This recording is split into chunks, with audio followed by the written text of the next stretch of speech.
ಸ್ನೇಹಿತರ ಪಿಂಚಣಿ ಹೆಚ್ಚಳದ ಬಗ್ಗೆ ಸಾಕಷ್ಟು ಜನ ಪ್ರಶ್ನೆಗಳನ್ನ ಮಾಡ್ತಾ ಇದ್ದೀರಿ. ಹೌದು, ಇದು ಈಗಿನ ವಿಷಯವಲ್ಲ. ಸಿದ್ದರಾಮಯ್ಯನವರು ಸಿಎಂ ಆದಾಗಿನಿಂದಲೂ ಕೂಡ ಈ ಪ್ರಶ್ನೆಗಳು ಕೇಳಿ ಬರ್ತಾ ಇದೆ.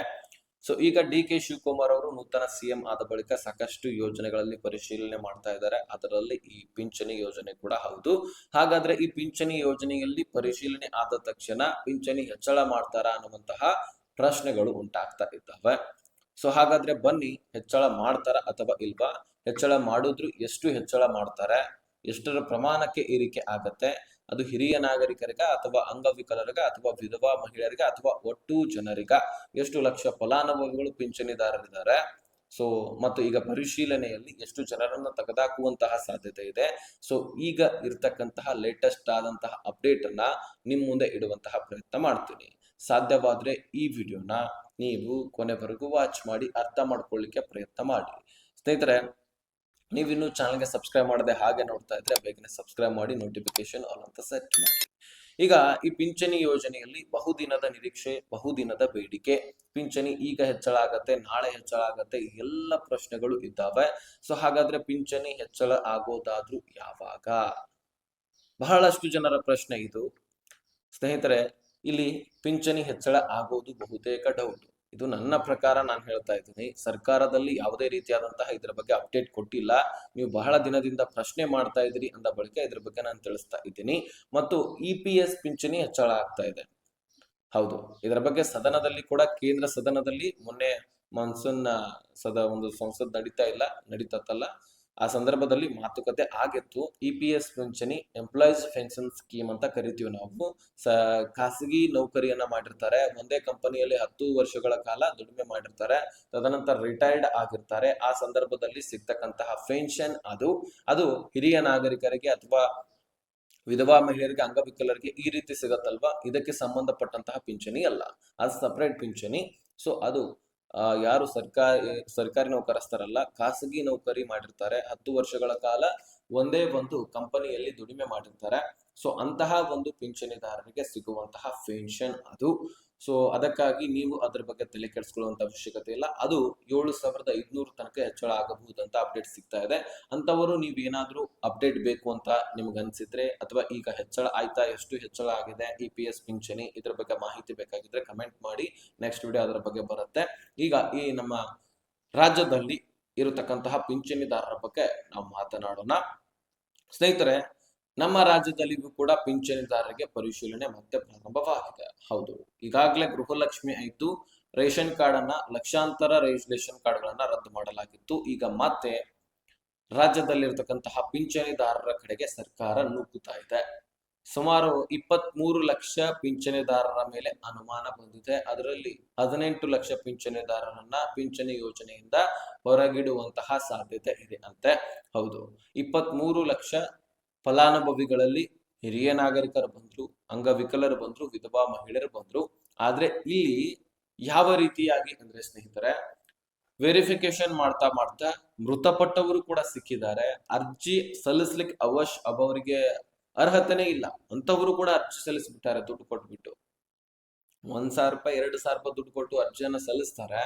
ನಂತರ ಏನಾಗುತ್ತೆ, ತಿಂಗಳಿಗೆ 800 ಅಥವಾ 1,000 ಅಥವಾ 1,200 ಈ ರೀತಿ ಪಡ್ಕೊಳ್ತಾ ಹೋಗ್ತಿರ್ತಾರೆ.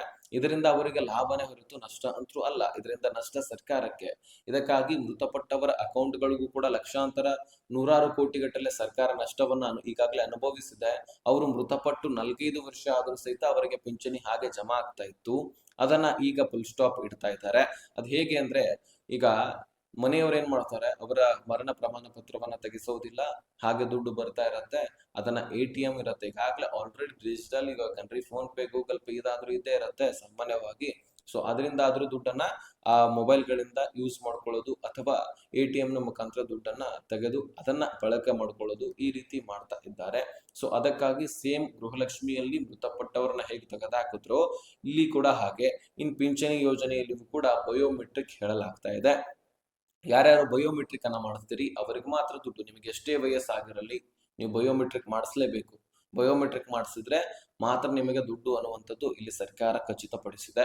ನೀವು ವಿಧವಾ ಮಹಿಳೆಯರಾಗಿರ್ಲಿ, ಅಂಗವಿಕಲರಾಗಿರ್ಲಿ ಅಥವಾ ಹಿರಿಯ ನಾಗರಿಕರಾಗಿರ್ಲಿ ಬಂದು ಬಯೋಮೆಟ್ರಿಕ್ ಮಾಡಿಸ್ಬೇಕಂತ ಹೇಳಲಾಗ್ತಾ ಇದೆ. ಸೊ ಇದ್ರ ಬಗ್ಗೆ ಕನ್ಫರ್ಮ್ ಮಾಹಿತಿ ಆದ್ರೆ ಇನ್ನು ಹೆಚ್ಚಳ ಆಗತ್ತೆ ಅನ್ನೋದ್ರ ಬಗ್ಗೆ ಸಿಕ್ಕಿಲ್ಲ. ಪಿಂಚಣಿ ಹೆಚ್ಚಳ ಆಗುವುದು ಬಹುತೇಕ ಡೌಟು. ಯಾಕಂದ್ರೆ ರಾಜ್ಯದಲ್ಲಿ ಗ್ಯಾರಂಟಿ ಯೋಜನೆಗಳಿದಾವೆ, ಸಾಕಷ್ಟು ಈಗ ಬದಲಾವಣೆಗಳಾಗ್ತಿದ್ದಾವೆ. ಅಂಥದ್ರಲ್ಲಿ ಇನ್ನು ಪಿಂಚಣಿ ಯೋಜನೆಯಲ್ಲಿಯೂ ಕೂಡ ಸರ್ಕಾರ ದುಡ್ಡನ್ನ ಕೊಡ್ತಾ ಹೋದ್ರೆ, ಸರ್ಕಾರ ಈಗಾಗಲೇ ತಲೆ ಮೇಲೆ ತಟ್ಟು ಹಾಕೊಂಡಿದೆ. ಲಕ್ಷಾಂತರ, ನೂರಾರು ಕೋಟಿ ಗಟ್ಟಲೆ, ಸಾವಿರಾರು ಕೋಟಿ ಗಟ್ಟಲೆ ಸಾಲವನ್ನ ಮಾಡಿದೆ, ಇನ್ನೂ ಕೂಡ ಸಾಲ ಮಾಡತ್ತೆ.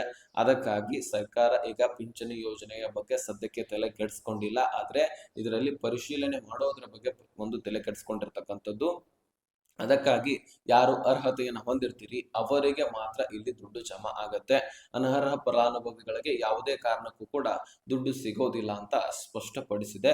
ಹಾಗಾದ್ರೆ ಸರ್ಕಾರದಿಂದ ಈಗ ವೆರಿಫಿಕೇಶನ್ ಆಗ್ತಾ ಇದ್ದು, ನೀವು ಅರ್ಹತೆಯನ್ನ ಉಳಿಸ್ಕೊಳ್ಬೇಕಂದ್ರೆ ಬಯೋಮೆಟ್ರಿಕ್ ಜೊತೆಗೆ ನೀವು ಯಾವ ಬ್ಯಾಂಕ್ ನಲ್ಲಿ ಒಂದು ಈ ಪಿಂಚಣಿ ಯೋಜನೆಯನ್ನ ಲಿಂಕ್ ಮಾಡಿಸಿದ್ರಿ ಆ ಬ್ಯಾಂಕ್ಗೆ ಹೋಗಿ ನಿಮ್ಮ ಲೈಫ್ ಸರ್ಟಿಫಿಕೇಟ್ ಅಥವಾ ಜೀವಿತ ಪ್ರಮಾಣ ಪತ್ರವನ್ನ, ದುಡ್ಡು ಜಮಾ ಆಗ್ತಾ ಇಲ್ಲ ಅಂದ್ರೆ ಸಬ್ಮಿಟ್ ಮಾಡಿ.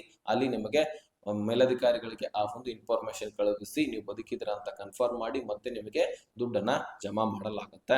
ಇದು 2-3 ತಿಂಗಳಿನಿಂದ ದುಡ್ಡು ಬಂದಿಲ್ಲದವರು ಮಾಡಬೇಕಾಗಿರ್ತಕ್ಕಂತಹ ಕೆಲಸ. ಇನ್ನು ಸ್ನೇಹಿತರೆ, ಇದೇ ಒಂದು ಆಗಸ್ಟ್ ತಿಂಗಳ ಹಣವು ಕೂಡ ಬಿಡುಗಡೆ ಆಗಿದ್ದು, ಕೆಲವೊಂದಿಷ್ಟು ಫಲಾನುಭವಿಗಳಿಗೆ ಆಲ್ರೆಡಿ ದುಡ್ಡು ಜಮಾ ಆಗಿದೆ. ಸೊ ನಿಮ್ಮ ಬ್ಯಾಂಕ್ ಅಕೌಂಟ್ ಗಳನ್ನ ಒಂದಿಷ್ಟು ಚೆಕ್ ಮಾಡಿ ನೋಡಿ.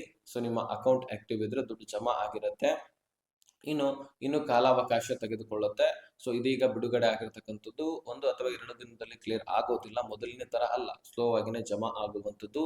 ಸೊ ಬೇರೆ ಬೇರೆ ಯೋಜನೆಗಳಲ್ಲಿ ಕೂಡ ಸರ್ಕಾರ ತಲೆ ಕೆಡಿಸ್ಕೊಂಡಿದೆ. ಬರೀ ಪಿಂಚಣಿ ಯೋಜನೆ ಹೇಗಿತ್ತು ಮೊದಲಂದ್ರೆ 1 ಅಥವಾ 2 ದಿನದಲ್ಲಿ ಕ್ಲಿಯರ್ ಆಗ್ಬಿಡ್ತಾ ಇತ್ತು. ಆದ್ರೆ ಈಗ ಹಾಗಲ್ಲ, ಇದಕ್ಕೆ ಕಾಲಾವಕಾಶ ತೆಗೆದುಕೊಳ್ಳುತ್ತೆ, ಟೈಮ್ ತೆಗೆದುಕೊಳ್ಳುತ್ತೆ.